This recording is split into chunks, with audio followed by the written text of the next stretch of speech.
Cancer అనగానే ఒక రకమైన భయం వస్తుంది. ఎందుకంటే చనిపోవటం అనే ఆలోచన కూడా దానితో పాటు వస్తుంది కాబట్టి. అవును. అవును.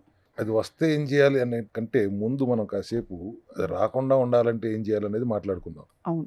కార్సినోజెనిక్ ఫుడ్ అది మెటల్సా, కెమికల్సా, బయోలాజికల్ ఏదైనా కానీ డిఎన్ఏ డ్యామేజ్ చేసే ఆహారం ఏది తీసుకున్నా క్యాన్సర్ కారణం అవుతుంది. మీరు అన్నట్టు ఎక్కువ మోతాదులో ఆల్కహాల్ తాగినా, స్మోకింగ్ చేసినా, గుట్కా తిన్నా, పాన్ పరాగులు తిన్నా క్యాన్సర్ వస్తుంటానికి కారణం అవుతాయి.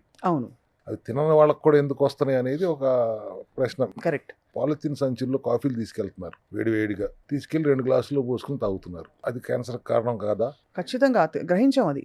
కర్రీ పాయింట్లో నుంచి కర్రీలు తెచ్చేసుకుంటున్నారు పాలిథిన్ కవర్లో వేడివేడిగా. వేడివేడిగా. కాక నూనెల్లో ఈత కొట్టే సమోసాలు, పునుగులు, బజ్జీలు, పూరీలు, గారెలు ఇవన్నీ క్యాన్సర్ కారణం కాదా? అవుతాయి కదా సార్. ఇంతో అంతో డెఫినెట్గా డ్యామేజ్ చేస్తాయి కదా. తక్కువ డబ్బులు ఉన్నవాళ్ళు బయటికి వెళ్ళి తింటున్నారు, వాళ్ళకి వస్తున్నాయి. ఎక్కువ ప్రమాదం ఉంది.